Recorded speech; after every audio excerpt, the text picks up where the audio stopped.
কি ব্যাপার দা, আগে তো দেখে লাখ ঢাকা দৌড় মারতেছিল, আজকে দেখে আর কাছে আসতেছে। হায় হায়, কাছে এসে এটাই বুঝলি রে, মাথা নষ্ট হয়ে যান। তার মানে বোঝা গেল শুধুমাত্র ইমানের খাতিরে আমি রাসূল তার পক্ষে ওকালতি করে বারিশটারি করে তাকে সুপারিশ করে জান্নাতে পৌঁছায় দিব। তাহলে আমাদের নবী শুধু আমাদের নবী না, আমাদের উকিল। ধরে কেন আমাদের কি, আমাদের উকিল, আমাদের ব্যারিস্টার। আল্লাহ যখন হাকিম হয়ে আমাদেরকে আসামি বানায় বিচার শুরু করবেন, ওই সময় নবী উকিল হয়ে ব্যারিস্টার হয়ে আমাদেরকে সুপারিশ করে জান্নাতে পৌঁছায় দিবেন।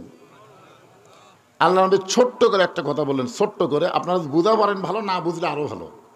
সে কথাটা হলো, আমি যদি কবরে না যাই তাহলে আমাকে কেমনে প্রশ্ন করবে?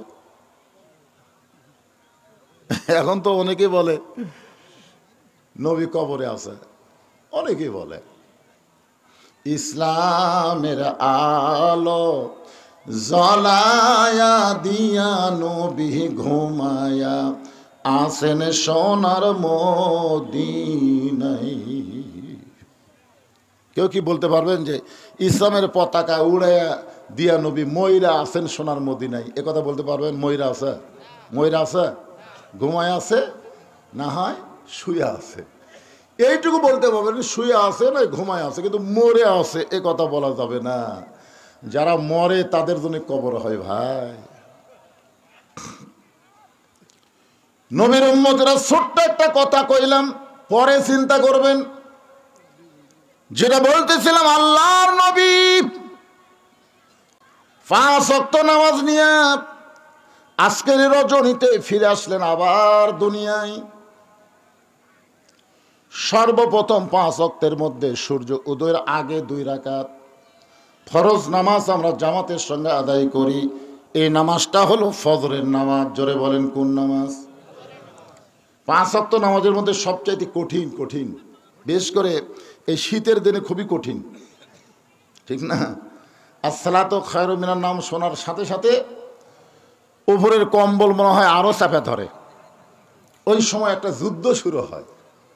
আর একটু পরেই যাই, ফজরে আজান দেওয়ার 8 ঘন্টা পরে জামাত হবি, আর একটু পরে যাই, এই মনে করে কেউ যদি একটু পরে করে চোখ বন্ধ করে, আল্লাহ কয় তোক আর কবুল করা হবে না, তুই থাক। আপনারা মনে এরকম কি হয় নাকি যে 8 ঘন্টা পরে জামাত হবি, এত সকালে উঠে কি হবি, আর একটু পরে, একটু পরে করলেই শেষ, কোনো সুযোগ নাই।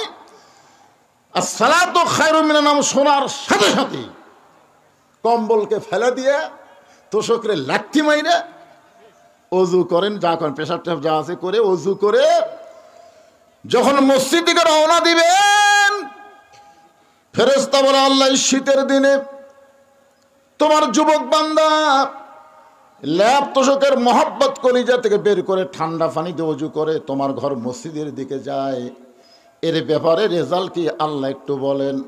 আল্লাহ বলে ফেরেশতারা সাক্ষী থাকো, এই যুবকের সামনে যদি আজকে বদরের যুদ্ধ হতো, এই যুবক সেই যুদ্ধের সৈনিক হয়ে যেত। ফজর নামাজ পড়া কি খুব সহজ মনে করছেন? আল্লাহর নবী হেরেমের ভিতরে একা একা ফজরের নামাজ আদায় করলেন। এখানে একটা লক্ষণীয় বিষয় খেয়াল করবেন, নামাজ যখন প্রথম নবী পাইছেন, এটা হলো নবুয়তের 10ম বৎসরে। নবুয়তের কত বছর? 10 বৎসরে নবী নামাজ পাইলেন। তো নামাজের ব্যাপারে কোরআন শরীফে যত আয়াত আছে, আপনারা কি পড়ছেন? নামাজের ব্যাপারে যত আয়াত আছে কমপক্ষে 82 বার আল্লাহ বলেছেন।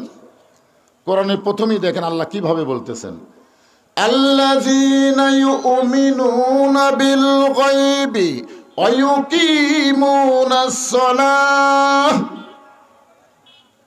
নামাজ কি করো? কায়েম করো। কোরআন হাদিসের কোন জায়গাতে আপনার মধ্যে খুঁজে পাচ্ছেন যে আল্লাহ বলেছে ইকরাউস সালাত, নামাজ পড়ো? এ কথা আল্লাহ কইছে? নাই। আমরা যেটা করতেছি সেটা হলো নামাজ পড়া, যেটা আল্লাহ কয়নি, নবীও কয়নি, সেই কাম করতেছি আমরা। আল্লাহ কয় নামাজের জোরে ফাহেশা কাজ যাবে দূরে, পাক কোরআনে রয়েছে ঘোষণা, এখন আকাম কুকাম নামাজ রোজা একসাথে বান্ধিয়া বোঝা, জাহান্নামে দিয়া সরওয়ানা। আজও কেন বাংলার জমিনে নামাজ কায়েম হইল না? একটু মনোযোগ দিয়ে শুনবেন। নবী আমার একা একা ফজর নামাজ আদায় করে যখন বের হচ্ছেন, হেরেম শরীফ থেকে যখন বের হচ্ছেন, সর্বপ্রথম যার সঙ্গে দেখা তার নাম হলো আবু জেহেল। আবু জেহেল কিন্তু আসলে ওর নাম না, অরিজিনাল নাম কি? হ্যাঁ, আমরা যে মাযহাব অনুসরণ করি, আমি বহু লোককে বলেছি, শতকরা 100 জনের মধ্যে 95 জনই উত্তর দিবার পারেনি। আমি বললাম আমাদের ইমামের নাম কি? আবু হানিফা। আবু হানিফা, ওনার নাম হলো নোমান ইবনে সাবেত। ওনার অরিজিনাল নাম হলো নোমান ইবনে সাবেত। সাবেতের সন্তান নাম হলো নোমান, অথচ আমরা কেউ জানি না। আবু জেহেলের অরিজিনাল নাম কি জানেন? উমর ইবনুল হিসাম। নবী সবসময় 2 উমরকে নিয়ে দোয়া করতো, আল্লাহ এই 2টা উমর যদি ভালো হয়ে যায়, দাওয়াতের ব্যাপারে আমার কোনো সমস্যা নাই। একটা হলো নেতা, একটা হলো ক্যাডার। একটা কি? নেতা। আবু জেহেল হচ্ছে নেতা, আর উমর ইবনুল খাত্তাব হচ্ছে ক্যাডার। আজকে বাংলাদেশের নেতার ক্যাডারগুলো যদি ভালো হয়ে যায়, আমাদের মতন আলেমদের আর ওয়াজ করা লাগবে না, বিনা ওয়াজে বাংলাদেশে আমল হবে। জোরে কোন কথা ঠিক কি না? 13 বছর নবী ওয়াজ করছেন, কাম হয়নি। আমি আমার জীবনে 42 বছর হয়ে কাম করতেছি, হচ্ছে না। 50 বছর কোরআনে তাফসির করে জেলখানা। জোরে কোন কথা ঠিক কি না? রেজাল্ট হচ্ছে জেলখানা, মরে না, হাসপাতাল দিয়ে যে মারে হেরে দাও, এই তো রেজাল্ট। আল্লাহর বান্দার একটু মনোযোগ দিবেন। রজবের রাতে, লাইলাতুল মিরাজের রাতে আপনাদেরকে যে কথাটা বলতে, সর্বপ্রথম যার সঙ্গে দেখা হলো তার নাম আমরা যেটা চিনি সেটাই বলতেছি, আবু জেহেল। নাম কি? এটাই আমরা তো জানি। আবু জেহেল নবীর চেহারার দিকে তাকায় থাকেন, নবীর চেহারা থেকে নজর ফিরাবার পারে না, শুধু তাকায় আছে, তাকায় আছে। 4 সূর্য গ্রহ তারা, তারি নূরের ইশারা, নলে যে অন্ধকারে ডুবিত এই ধরনী। সবাই বলেন নবী মোর পরশমণি, নবী মোর সোনার খনি, নবী নাম ভাবে যে জন সেই তো দোজাহানের ধনী। আবু জেহেল বলতেছে, বাজান সুন্দর সময় দেখেছি তুমি সুন্দর, সকাল বেলায় দেখতেছি তুমি অতীব সুন্দর। সন্ধ্যার সময় তোমাকে দেখলাম তুমি সুন্দর। আমাদের নবী যে সুন্দর, এ ব্যাপারে সন্দেহ আছে নাকি? এক বক্তা ওয়াজ করতেছে যে জুলাইখা কইল যে আমি কেন ইউসুফের জন্য পাগলি হছি, মেয়েরা তোমরা যদি জানবার চাও তাহলে একদিন দাওয়াত। সবার হাতে একটা লেবু দিছে আর একটা চাকু দিয়ে বলতেছে তোমাদের সামনে দিয়ে ইউসুফকে নিয়ে যাব আর বলবো লেবু কাটো, লেবু কাটো। ইউসুফ রে নিয়ে যখন জুলাইখা যাচ্ছে আর বলে মেয়েরা লেবু কাটো, ওরা লেবু না কেটে হাতের আঙ্গুল কেটে দিচ্ছে। আঙ্গুল কাটে যাচ্ছে, লেবু না কেটে, খেয়ালি নেই। ইউসুফের দিকে তাকায় থাকে, সব শেষ। কিন্তু লাইলাতুল মিরাজে বর্তমানে যেখানে ফিলিস্তিনদেরকে হত্যা করা হচ্ছে, ওই বাইতুল মুকাদ্দাস, আল্লাহ কোরআনে বলেছেন সুবহানাল্লাযী আসরা বিআবদিহি লাইলাম মিনাল মাসজিদিল হারাম ইলাল মাসজিদিল আকসা। মসজিদ আকসাকে আমরা বাইতুল মুকাদ্দাস বলি। নবী আমার সমস্ত নবী রাসূলের ইমামতি করছে, সুবহানাল্লাহ। জিবরাইল বললেন, হুজুর আপনি যে ইমামতি করলেন, আপনার পিছনে যারা নামাজ পড়লো তাদেরকে আপনি চেনেন? রাসূল বলে, জিবরাইল আমি তো চিনি না। বলে, আপনি কি তাদের দেখবার চান? কয়, দেখবার তো মন চাই। বিশাল একটা মেম্বরে নবীকে দাঁড় করে দেওয়া হলো, আর সমস্ত নবী রাসূলকে বলা হলো আপনারাও দাঁড়ান। নবী সমস্ত নবী রাসূলের দিকে তাকায় আছে, আর সমস্ত নবী রাসূল আমাদের নবীর দিকে তাকায় আছে। একটা নবী আর তাকায় থাকতে পারেনি, আস্তে আস্তে নবীর কাছে আইছে। বলতেছে, আপনি কোন নবী? আপনি আমার কাছে চলে আসলেন, বলে আমার নাম হলো ইউসুফ। আমি মনে করতাম আমি খুব সুন্দর, কিন্তু আজকে আপনার কাছে আমি নাই। আজকে আপনার কাছে আমি নাই, মনে হচ্ছে হেদাগের কাছে মোমবাতি। সুবহানাল্লাহ কন না কেন? সুবহানাল্লাহ কন। মা ঈশা বলেছেন, আমি যদি বলতাম মেয়েরা তোমাদের সামনে দিয়ে আমার নবীকে নিয়ে যাওয়া হবে, তোমরা নবী দেখতা আর লেবু কাটবা, আর লেবু কাটবে না, বুকের কলজা কাটবে, তার নবীর দিক থেকে নিজের দৃষ্টিকে অবনত করবে না। এই জন্য সকলে একটু মনোযোগ দিয়ে শুনবেন। 400 রজগ্রহ তারা, তারি নূরের ইশারা, নূরে যে অন্ধকারে ডুবিত এই ধরনী। সবাই যুবকেরা গুনগুন করে বলো, নবী মোর পরশমণি, নবী মোর সোনার খনি, নবী নাম ভাবে যে জন সেই তো দোজা হানের ধ্বনি। সন্ধ্যার সময় দেখলাম তুমি সুন্দর, কিন্তু সকালবেলা দেখতেছি অতীব সুন্দর, তোমার চেহারা দিয়া মনে হয় আলো প্রকাশ পাচ্ছে, এত সুন্দর তুমি কেমনে হলে? রাসূল বলে, চাচা আজকে সকালবেলায় এত সুন্দর দেখার পিছনে একটা কারণ, আজকে রাতের বেলা কাবার পাশে আমি ঘুমিয়েছিলাম, ফেরেশতা জিবরাইল আমার ঘুম থেকে চেতন করে জমজমের কুবের পানি দিয়ে ওযু করানোর পরে বোরাকের পিঠে করে বাইতুল মুকাদ্দাসে নিয়ে গেল। বাইতুল মুকাদ্দাস আমি 2 রাকাত নামাজ পড়ানোর পরে সেখান থেকে 7 আসমান পাড়ি দিয়ে আল্লাহর আরশে গেলাম। আল্লাহর সঙ্গে আমার দেখা হলো। আল্লাহ তাআলা আমাকে 5 ওয়াক্ত নামাজ দিল। আমি জান্নাতে গেলাম, জাহান্নামে গেলাম। বাইতুল মামুরের মধ্যেও 2 রাকাত নামাজ পড়ালাম। ওগো চাচা, আল্লাহর সঙ্গে মেরাজ করার কারণে আল্লাহ আমাকে 5টা নূর, 5টা আলো, 5টা নামাজ দেওয়ার কারণে হয়তো আমার চেহারা দিয়ে এত সুন্দর আলো বের হচ্ছে। কারণ রাতের বেলা দেখা করছে কার সাথে? আরো জোরে বলেন না কেন? আল্লাহর সাথে। দেখবেন যারা 5 ওয়াক্ত নামাজ পড়ে এদের চেহারার মধ্যে একটা নূর দেখা যায়। আপনার খেয়াল করছেন? দেখতে যদি কালো হয় তারপরে নামাজের চেহারার মধ্যে কিন্তু আলাদা একটা ভালোবাসা, আলাদা একটা সৌন্দর্য থাকে। থাকে কি থাকে না? কথা বলেন ভাইজান। আর বেনামাজি যতই সুন্দর হোক দেখবেন বিলাতি কুত্তার লাগাল দেখা যায়। তোর এখন কথা ঠিক, যত সুন্দরী হোক তারপরে দেখবেন শালা বিলাতি কুত্তা নাকি রে, মানে চেহারার মধ্যে কোনো মধু নেই, মহব্বত নেই। নামাজ শুধু নামাজ না, নামাজ হচ্ছে একটা আলো, নামাজ হচ্ছে একটা নূর। এই কপাল যখন আল্লাহর সেজদা দেয়, শুধু আল্লাহর সেজদা দেয় না, এই কপালের মাধ্যমে আল্লাহর মহব্বতে নিজের অস্তিত্বকে বিলীন করে দেয়। জোরে কোন কথা ঠিক কিনা? এই ছোট ছোট বাচ্চারা কোন পারে কথা কয়? এই পার না ওই পার? আচ্ছা, এই মাহফিল কি এই আব্দুল করিম একলাই করতেছে? আচ্ছা, আর কি ভলেন্টিয়ার নাই? এই বাচ্চাগুলা কোন থেকে জন্ম হলো রে? সন্ধ্যার সময় মুরগি খোঁজে মেয়ে মানুষ, দেখবেন সন্ধ্যার সময় ঘরের মধ্যে মুরগি টুরি ঠিক মতো উঠলো কিনা, দেখে তো সব মুরগি উঠছে, একটা মোরও ঘটেনি। মেয়ে মানুষ কয় আলহামদুলিল্লাহ, কয় নাই মোর উঠলি কেন? কি বুঝতেছেন? মুরগি সন্ধ্যার সময় খোঁজে, গরু ছাগল সন্ধ্যার সময় গোয়াল ঘরে উঠলো কিনা প্রত্যেকটা মরদ মানুষ কিন্তু দেখে। দেখে কি দেখে না ভাইজান? তাহলে মুরগি দেখেন সন্ধ্যার সময়, গরু ছাগল দেখেন সন্ধ্যার সময়। এখন সন্ধ্যা পার হয়ে এসার নামাজ হয়ে আসতেছে, তো এই বাচ্চাগুলো কোন জায়গাতে আছে? আর বাপ মাকে খোঁজার দরকার নাই। এরা কি গরু মুরগির চাইতেও দাম কম হলো নাকি? খোঁজে না কেন? এই জন্য রাসূল বলেছেন 7 বছর বয়স থেকে তালিম দাও, 10 বছর বয়স থেকে জোর করে মসজিদে নিয়ে যাও।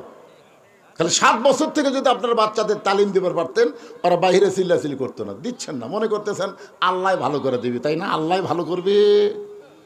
বিয়ে করে যখন বউ পাবি তখন আপনি লাত্তি দিয়ে থুইয়া শহর চলে যাবি। জোরে কোন কথা ঠিক কিনা? ছোট ছোট বাচ্চাদেরকে আদর করে সামাল দিবেন।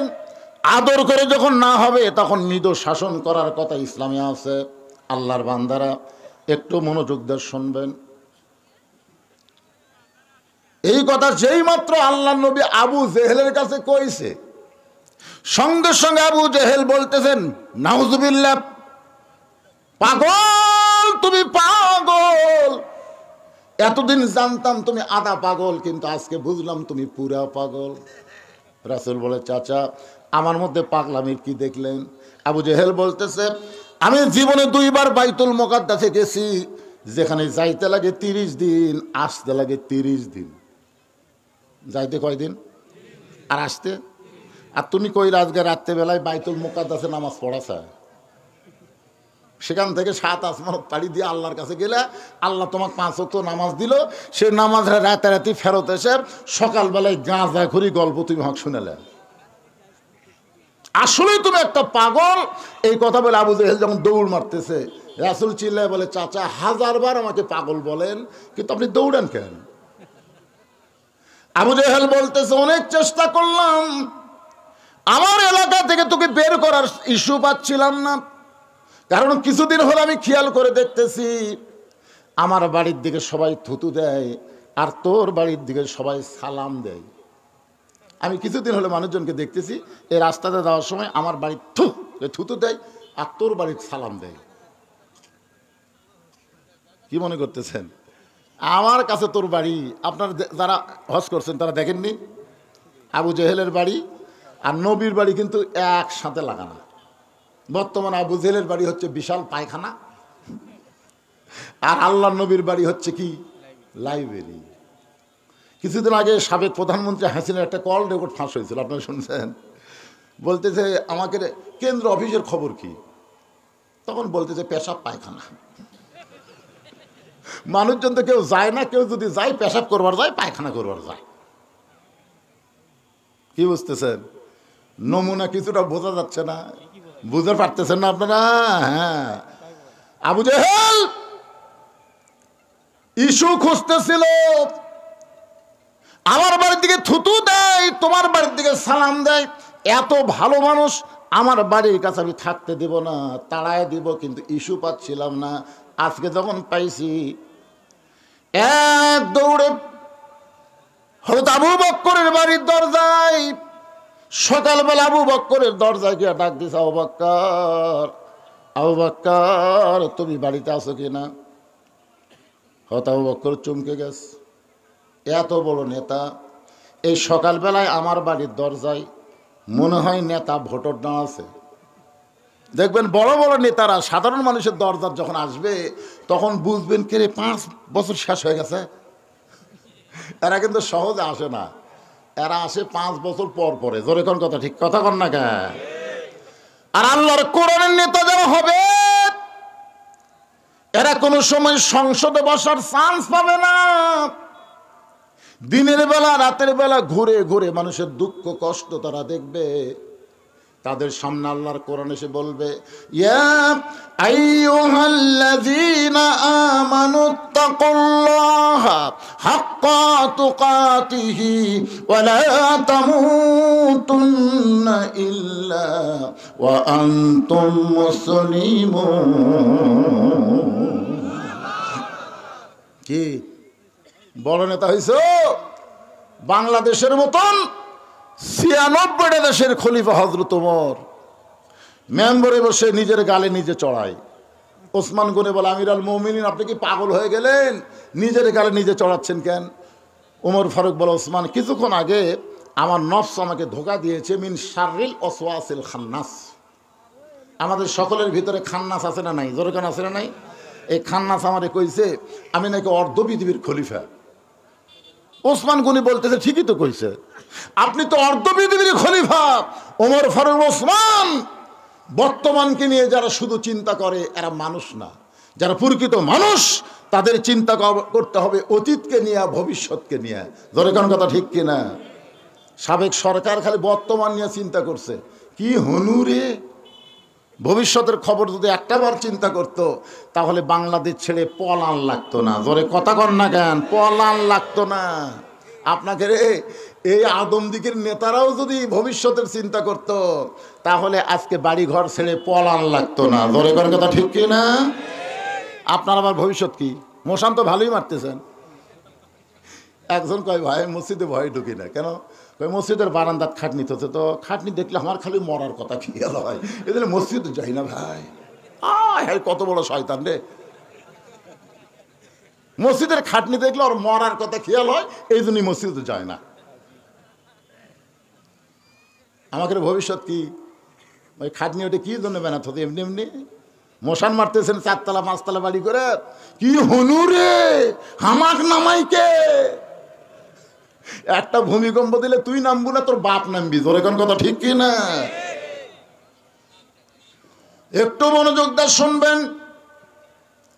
আবু বকর চমকে উঠছে, এত বড় নেতা সকালবেলায় আমারে ডাকতেছে।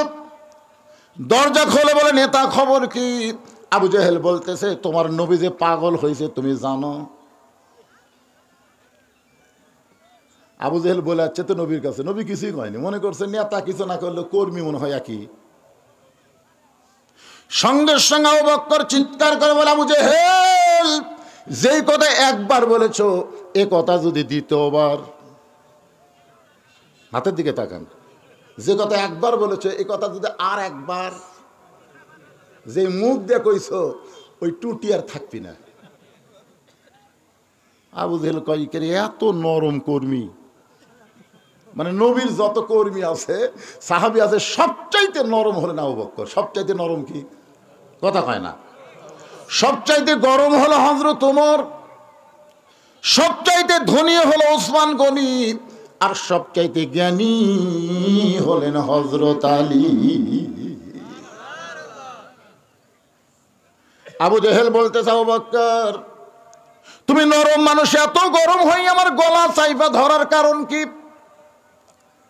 আবু বকর বলতেছে, আবু জেহেল নবীর বিরুদ্ধে কথা শোনার পরে কেউ যদি নরম থাকে তাহলে বুঝবে সে মুসলমান নাই, মুনাফিক হয়ে গেছে। আল্লাহ নবীর বিরুদ্ধে কথা শুনলে আপনারা নরম থাকবেন, তাই না? ইন্নাল্লাহা মা সাবিরিন, ধৈর্যশীলদের সঙ্গে আল্লাহ আছে রে। নবীর বিরুদ্ধে বলতেছে আল্লাহই ব্যবস্থা নিবে, আল্লাহই ব্যবস্থা নিবে, আমাকে গন্ডগোল করে লাভ নাই। নবীর বিরুদ্ধে কথা বলে এইটাকে যদি কেউ যদি মনে করেন যে আল্লাহ সবকিছু করবে, আল্লাহ যেরকম ফিলিস্তিনের মুসলমানকে আল্লাহ রক্ষা করবে, ভাই আমাকে করার কি দরকার? আমাদের বাংলাদেশে দরকার নাই, কোরআন নিয়ে কিসের আন্দোলন করা লাগবে, দরকার নাই। সব কিছু আল্লাহ করে, সব আল্লাহ করবে। তাহলে মক্কা বিজয়ের দিনে আল্লাহ নবী কাবা ঘর ঢুকে দেখে 360টা মূর্তি। ওমর ফারুক বলেন, ইয়া রাসূলুল্লাহ কাবা আল্লাহর ঘর, সেই ঘরের মধ্যে মূর্তি কেমনে ঢুকলো? আল্লাহ নবী বলেন, ওমর শুধুমাত্র একটা ছাড়া আর কোনোটাকে আল্লাহ হেফাজত করবে না, শুধুমাত্র একটা। জোরে বলেন কয়টা? সে একটার নাম কি? আল্লাহর কোরআন। আল্লাহ বলেছেন, ইন্না নাহনু নাযালনা যিকরা ওয়া ইন্না লাহু লাহাফিজুন।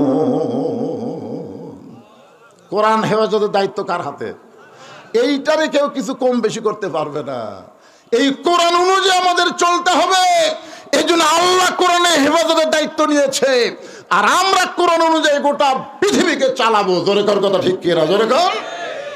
রাসূল বলে, ওমর আমরা সব হিজরত করে মদিনাত গেছি, আর এই ফাঁকে এরা দেখছে কাবার আশেপাশে কোনো আল্লাহওয়ালা নাই, মূর্তি ঢুকেই। আমাদের বাংলাদেশে মূর্তি ঢুকছিল না, কথা কান ঢুকছিল না। 6 আগস্টের খবর কি? 12,000 টাকার জন্যে একটা মা তার এতিম বাচ্চাকে বিক্রি করে দেয়। সেটা একটা 12,000 টাকার জন্য অভাবে একটা মা তার সন্তানকে বেচে, আর সেই দেশের টাকার 400 কোটি টাকা দিয়ে মূর্তি বানায়। বাংলার মানুষ কিছুই কয় না, মনে করছিল ওরা মূর্তিকেও মানে লিছে। কিন্তু 6 আগস্ট একটা মূর্তিও নাই, যেটা ভাঙ্গে না গলার দড়ি লাগে ভাঙ্গিছে। ধরে কথা কর না কেন ভাই? বুলডেজার দিয়ে ভাঙ্গিছে। ভাঙবুরা কে রে পাগলা, তা জানিস না?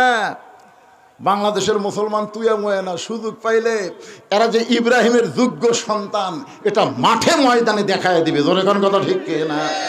মিল্লাতাম আবিকুম ইব্রাহিম হুয়া সাম্মাকুমুল মুসলিমিন। এখন বলেন ঘর কার? কাবা ঘর কার? মূর্তি ঢুকালো কে? আল্লাহ তখন কি করলো? অনেকে বলে হুজুর মসজিদ আল্লাহর, আল্লাহ হেফাজত করবে। মুয়াজ্জিন এশার নামাজ পড়ে গেছে, তালা দেয়নি, সকালে এসে থেকে মাইক নেই। আপনারা বলেন তো সমস্ত মুসল্লি আল্লাহ ধরবি না মুয়াজ্জিন ধরবি? কথা কর না কেন? ঘর কার? তো মুয়াজ্জিন ধরবেন কে? হ্যাঁ, মুয়াজ্জিন কি দেয়নি? ও চাবি দেয়নি, তাহলে মসজিদের দোষ। বাংলাদেশও আল্লাহর ভাই, আমাদের হাতে আল্লাহ এরকম একটা চাবি দিয়ে গেছে, নাম হলো কোরআন। জোরেকার কথা ঠিক কিনা? সেই কোরআন শরীফ কাফনের মধ্যে বান্ধা থুয়ে মানুষের আইনটা বাংলাদেশ চলাবেন, আর বলবেন এই মুসলমান হয়ে মর্ম কি? এটা মামা বাড়ি মনে করছে? একটু মনোযোগ দিয়ে শুনবেন। আবু বকর বলে, আবু জেহেল আল্লাহ নবীর বিরুদ্ধে কথা শোনার পরে কেউ যদি চুপ করে থাকে তাহলে বুঝবা সে মুসলমান নামের মুনাফিক। আবু জেহেল বলতেছে, আবু বকর আমি কি কারণে পাগল কইলাম একটা বার কি শুনবা না? আবু বকর বলে, তাহলে বলে তো তোমার খবর কি? আবু জেহেল বলতে, তোমার নবীর সঙ্গে সকালবেলা আমার দেখা হলো। তোমার নবী কইল আজকে রাত্রেবেলা নাকি বাইতুল মুকাদ্দাসে গিয়ে 2 রাকাত নামাজ পড়াইছে, সেখান থেকে 7 আসমান পাড়ি দিয়ে আল্লাহর আরশে গেল। আল্লাহ পাক নাকি 5 ওয়াক্ত নামাজ দিল। সেই নামাজ রাতারাতি ফেরত এসে সকালবেলা এই গাঁদাখড়ি গল্প আমারে শোনাইলো। এখন বলে আবু বকর এইটাকে বিশ্বাস করা যায়? আবু বকর, আবু জেহেল এই কথা যদি আল্লাহর নবী বলে থাকে তাহলে এক বিন্দু মিথ্যা বলে নাই। আবু জেহেল কয়কারি, আমার সকালটাই মাটি রে, আমি কার কাছে কি খবর দিলাম? আপনারা বলেন তো, সবার কাছে সব খবর দিয়ে কাম হবে? পৃথিবীর যত খবর আছে সমস্ত খবরের মধ্যে ভুয়া থাকতে পারে। আপনারা বলেন তো এই কোরআনের খবরের মধ্যে কোনো ভুয়া আছে? কারণ এ কোরআনকে বলা হয় খবরে ওয়াহেদ। এ কোরআনকে কি বলা হয়? খবরে ওয়াহেদ, মানে 1 নম্বর খবর, যার মধ্যে কোনো ধোঁকা নেই, যার মধ্যে কোনো গোজামিল নেই, যার মধ্যে কোনো সন্দেহ নেই। এই সন্দেহমুক্ত, গোজামিল মুক্ত, ধোঁকামুক্ত কোরআন যারা নিয়ে আসে তাদের কাছে তোমরা যতই খবর দাও, ওরা সব খবর একটু কোরআনের কাছে নিয়ে এসে জাস্টিফাই করবে। জোরে কোন কথা ঠিক কে না? আবু জেহেল চিন্তায় পড়ে গেল, সকালবেলাটাই আমার মাটি। আবু বকর এক দৌড়ে আল্লাহ নবীর কাছ, নবী কাবার হেলান দিয়ে কাঁদতেছে, রুমালটা চোখের পানি মুছে দিয়ে বলে, রাসূলুল্লাহ আজকের খুশির দিন আপনি কেন কাঁদতেছেন? আজকে রাত্রেবেলা নাকি আপনি বাইতুল মুকাদ্দাসে নামাজ পড়াছেন, আজকে রাত্রেবেলা আল্লাহর 7 আসমান পাড়ি দিয়ে আল্লাহর আরশে গেলেন, আল্লাহ পাকের সঙ্গে আপনার নাকি দেখা হলো, আল্লাহ পাক আপনাকে 5 ওয়াক্ত নামাজ দিল, আবার রাতারাতি ফেরত এসেছে। নবী কান্দেন, আবু বকর এই খবর তোমাকে কে দিল বাবা? এই খবর তোমাকে কে দিল? বলে সকালবেলায় আবু জেহেল আমারে দিল। রাসূল বলে, আবু বকর তোমার কি বিশ্বাস হয়? আবু বকর নবীর চোখের পানি মুছে দিয়ে কপালে চুমা দিয়ে বলে, নবী গো সাদ্দাকতা, এক বিন্দু মিথ্যা নয়। সঙ্গে সঙ্গে নবী মুসকে হাসি দিয়ে দাঁড়িয়ে গেলেন। এক টানা আবু বকরকে বুকের মধ্যে নিয়ে কবরে চুমা দিয়ে বলে, আবু বকর আবু জেহেল আমাকে পাগল বলে যাওয়ার পর থেকে আমার চোখ দিয়ে পানি পড়তেছিল, কিন্তু তুমি যখন সাদ্দাকতা বলেছো আর আমার কোনো কষ্ট নেই। আল্লাহ বলে, হাবিব যে আবু বকর সাদ্দাকতা বলে আপনার কষ্ট দূর করে দিল, সে আবু বকরকে আপনি কি দিবেন? রাসূল বলে, আল্লাহ আমার তো দেওয়ার মতন কিছুই নাই, আমি কি দিব আল্লাহ, আমার দেওয়ার কিছুই নাই। আল্লাহ বলে, হাবিব রে আপনার চোখের পানি মুছে দিয়া মুখে হাসি ফুটানোর জন্যে আমি আল্লাহ তাআলা তাকে সিদ্দিক ডিগ্রি দিয়া দিলাম। ইয়া আইয়ুহাল্লাযীনা আমানুত্তাকুল্লাহা ওয়া কুনু মা'আস সাদিকিন। কি বুঝলেন মুমিনেরা, ইমানদাররা শোনো, আল্লাহর ভয় যদি তোমাদের কলিজার মধ্যে রাখতে চাও, ওয়াকুনু মা'আস সাদিকিন, তাহলে সত্যবাদী সিদ্দিকের সাথে হও। এখন আপনারা বলেন তো, আবু জেহেলের সাথে হবেন না আবু বকরের সাথে হবেন? বুঝে শোনা কন, কিন্তু আবু জেহেল, আবু জেহেল নামের আগে আবু, তারপরে জেহেল, নামের আগে আবু, তারপরে বকর।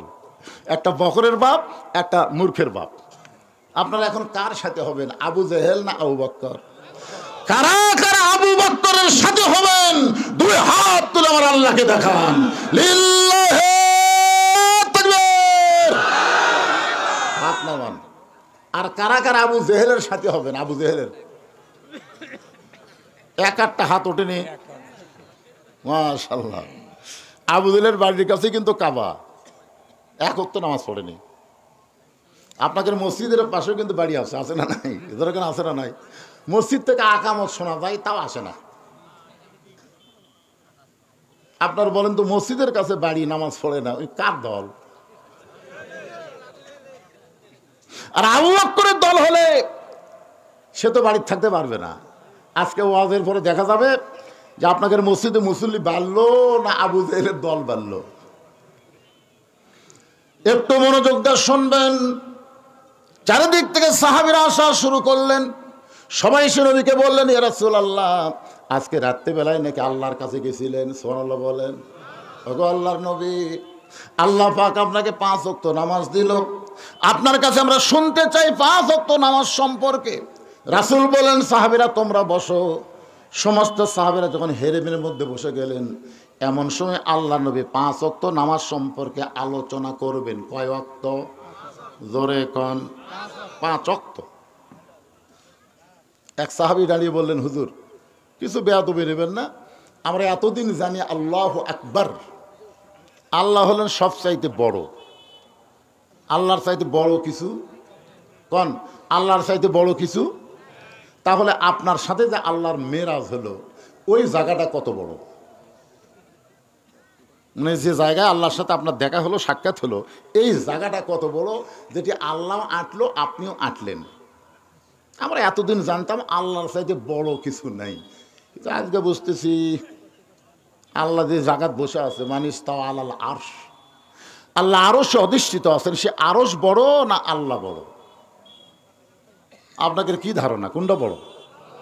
হ্যাঁ, আমি যে সিয়ারত বসে আছি, এখন যদি আপনারা কোন হুজুরই বড়, তাহলে আঁটলাম কিভাবে? এখন যদি মনে করেন হুজুর দিয়ে খেয়াল করে সিয়ার বড়, কেমনে কইবার? কিন্তু যেটা ঠিক সেটা বলা লাগবে তো। এখন আপনার বলেন সোফা বড় না আমি বড়? এই ক্যাঙ্কার বড় হলাম, তাহলে আঁটলাম কি করে? না সেটা না, এরই মধ্যে আমি যে বসে থাকি আপনাদের সাথে ওয়াজ করতেছি, আপনার যদি বলেন হুজুর আমাকে এত বড় রে, কিন্তু হুজুর যদি বসলো সে জায়গা কত বড়, হুজুর থেকে একটু বড় না হলে কি আঁটে? এক ভাই বলতেছে আপনার মশলা আর আল্লাহর মশলা ভিন্ন, কিন্তু আমরা তো এটি জানবার আছি। জোরে কর কথা ঠিক করে, জানবার আসেনি। এখানে মশলা না, আমরা বিশ্বাস করি আল্লাহর চাইতে বড় কিছু, কিন্তু আল্লাহ তো কোনো একটা জায়গাত আছে না, এটা বিশ্বাস করেন না? আল্লাহকে কোনো জায়গাত নাই, তো যে জায়গাত আল্লাহ আছে সে জায়গা তো অবশ্যই আল্লাহর চাইতে বড় হওয়া লাগবে, তাছাড়া আল্লাহ আটটি কি করে? আল্লাহ রাসূল বলেন, এজলেস বসো, তোমার প্রশ্নের উত্তর দেওয়া হবে। ওমর ফারুক বলেন, ইয়া রাসূলুল্লাহ, এই 5 ওয়াক্ত নামাজ সম্পর্কে একটু আমাদের বলেন। রাসূল বলেন, ফজরের ফরজ হলো 2 রাকাত, সূর্য উদয়ের আগে পড়া লাগবে। ওই ফজরের সালাম ফিরানোর পরে আর কোনো সুন্নত নফল নাই। ফজর নামাজের সালাম ফিরানোর পরে সূর্য উদয় হওয়ার আগে আর কোনো সুন্নত নফল। সূর্য যখন পশ্চিম দিকে হেলে যাবে, এমন সময় 4 রাকাত নামাজ জামাতের সঙ্গে আদায় করা লাগবে। ওই নামাজটা হলো জোহরের নামাজ। সূর্যের পাওয়ার যখন কমে যাবে, এমন সময় 4 রাকাত নামাজ জামাত আদায় করা লাগবে। ওই নামাজটা হলো আসরের নামাজ। সূর্য অস্ত যাবে, অল্প সময়ের মধ্যে গল্প শেষ করা লাগবে। 3 রাকাত নামাজ, ওই নামাজটা হলো মাগরিবের নামাজ। রাতটা যখন গাঢ় হবে, অন্তত অন্ধকারের মধ্যে নিজের অঙ্গ প্রত্যঙ্গ নিজেও ঠিক মতো দেখতে পাবেন না, এমন সময় যে নামাজটা হবে 4 রাকাত ফরজ জামাতের সঙ্গে, ওই নামাজটাই হলো এশার নামাজ। তাহলে সর্বসাকল্যে কয় ওয়াক্ত? এক বক্তা ওয়াজ করতে বলতেছে, আল্লাহর সাথে মোবাইলে যদি যোগাযোগ করবার চান তাহলে আমার কাছে নম্বর আছে। প্রত্যেকটা শ্রোতা কয়, কে রে, আল্লাহর সাথে মোবাইলে যোগাযোগ করলে বক্তার কাছে নম্বর আছে? বক্তা অন্য লাইনে ওয়াজ করে আর নম্বর কয় না। শেষে হুজুর কি ফাজলাম ওয়াজ করছেন, আল্লাহর সাথে যোগাযোগ করার নম্বর আছে? কয় আছে তো, 24434। হুজুর 24434 মানে ফজরের 2 রাকাত, জোহরের 4, আসরের 4, মাগরিবের 3, এশার 4। এই 5 ওয়াক্ত নামাজ পড়ো। আসসালাতু মিরাজুল মুমিনিন, মুমিনদের জন্য নামাজ হচ্ছে মেরাজ। নামাজের মাধ্যমেই মুমিনরা আল্লাহর সঙ্গে যোগাযোগ রাখতে পারবে। জোরে করে সুবহানাল্লাহ। খুব খেয়াল করবেন, ওমর ফারুক বলতেছে, রাসূলুল্লাহ হুজুর আপনি যদি বলেন তাহলে আমি প্রশ্ন করতে পারি, যদি আপনি বলার সুযোগ দেন, তৌফিক দেন। রাসূল বলে, ওমর কি প্রশ্ন করবা? বলে, ফজরের ফরজ 2 রাকাত জোর, যোহরের ফরজ 4 রাকাত জোর, আসরের ফরজ 4 রাকাত জোর, এশার ফরজ 4 রাকাত জোর, কিন্তু মাগরিবের ফরজ 3 রাকাত বেজোর হওয়ার পিছনে কারণ কি? কারণ 5 ওয়াক্ত নামাজে সবই জোর হলে ভালো হয়, সবই জোর, কিন্তু এই মাগরিব 3 রাকাত হলো কেন? প্রশ্ন। এখনো তো নামাজ শুরু হয়নি, বুঝলেন? কেবল প্রশ্ন হচ্ছে, নামাজ সম্পর্কে ওয়াজ করবে রাসূল, আর সাহাবীদের মধ্যে এরকম একটু কথা হচ্ছে আর কি। আল্লাহ রাসূল বলেন, সাহাবীরা রে শোনো, এই মাগরিবের 3 রাকাত নামাজ যখন আল্লাহ আমাকে লাইলাতুল মিরাজে দিচ্ছেন, তখন আমি আল্লাহকে প্রশ্ন করেছিলাম, আল্লাহ কোন সাহাবী কেউ যদি আমাকে প্রশ্ন করে যে ফজর 2 রাকাত হলেও জোর, যোহর 4 রাকাত জোর, আসর 4 রাকাত জোর, এশা 4 রাকাত জোর, কিন্তু মাগরিব কেন বেজোর, তাহলে আমি কি উত্তর দিব?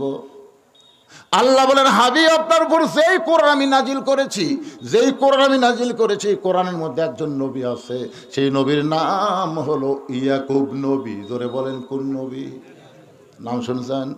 ইয়াকুব নবী বাস করিতেন কেনানি, সবার চাইতে ভালোবাসতেন ইউসুফকে।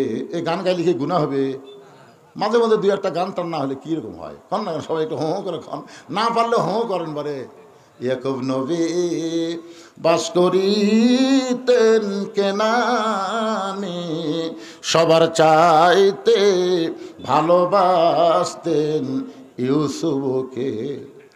ইয়াকুব নবী নির্জনে বসে আল্লাহর কাছে বলতেছেন, আল্লাহ আমার 12টা সন্তান, সর্বসাকুল্য আমার সন্তান হলো 12টা, 2টা সন্তান এত ভালো আর 10টা এত খারাপ কেন হলো?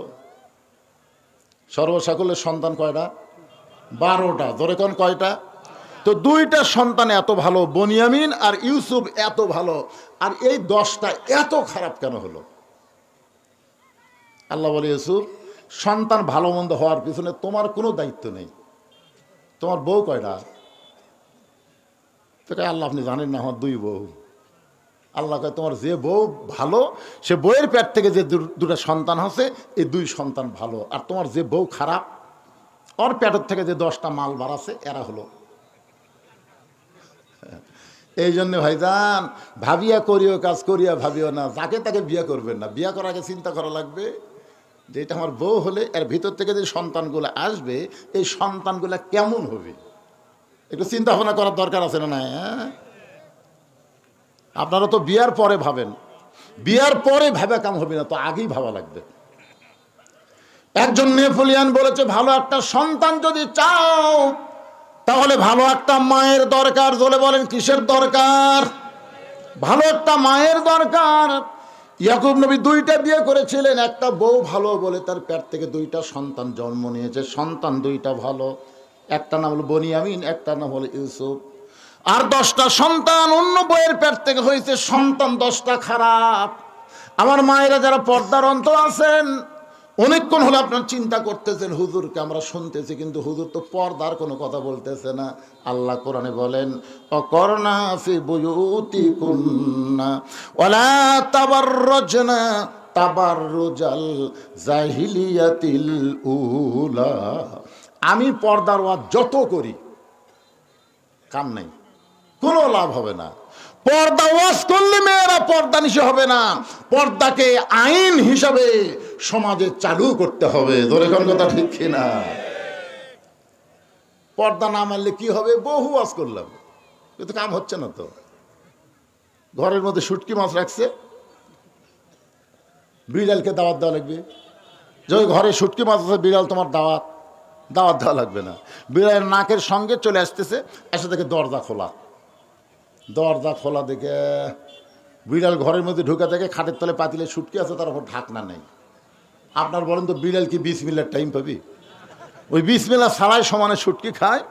ঘরের মালক খসর খস শব্দ পাই, কে রে আমার শুটকি কে খায়? সাথে বিড়াল হায় হায় 2000 টাকা কেজি শুটকি বিড়াল খাচ্ছে, পিছন থেকে খপ করে ধরছে, এই বিড়াল এই, আমার শুটকি তুই খাস, পুনরায় যদি শুটকি খাস তোকে 20টা ব্যাত মারবো। একটা ব্যাত মারলে বিড়াল মরবি, কিন্তু 20টা ব্যাতের আইন দিয়ে বিড়ালকে ছাইড়া দিছে, কিন্তু দরজা জানলা আগের মতোই খোলা থছে। আপনার বলেন তো 20টা ব্যাতের কথা বিড়ালের খেল থাকবি? আজকে সরকার যত আইন করুক, ধর্ষণ করলে মৃত্যুদণ্ড, অ্যাসিড মারলে মৃত্যুদণ্ড, এ করলে এই দণ্ড, যতই আইন করুক, কোন আইন দিয়ে সমাজের নারীদের নিরাপত্তা দিবার পারবে না। নারীদের নিরাপত্তা দিবার গেলে দরজা জানলা বন্ধ করে শুটকি যেমন হেফাজত করা লাগবে, মেয়েদেরকে পর্দার আইন বলবৎ করে মেয়েদেরকে হেফাজত করা দরকার। জোরে কথা ঠিক কি না? ফাতেমার ওয়াজ কম করছি আমি, ইউটিউবে গিয়ে দেখেন, আমার মতন মেয়েদের জন্য এত ওয়াজ কোনো বক্তা করেনি। যত ওয়াজ আমি করছি, ফাতেমার ওয়াজ, হায় হায় কি ওয়াজ রে, কিন্তু যা আসলো তাই। আজকেও দেখলাম, এর আগেও কেশর টাচ্ছি, আজকেও আছে, আজকে দেখে আর বেশি ব্যাপারটা। আগে তো দেখে নাক ঢাকা দৌড় মারতেছিল, আজকে দেখে আর কাছে আসতেছে, হায় হায় কাছে এসে এটাই বুঝলি রে, মাথা নষ্ট ভাই। তার মানে বোঝা গেল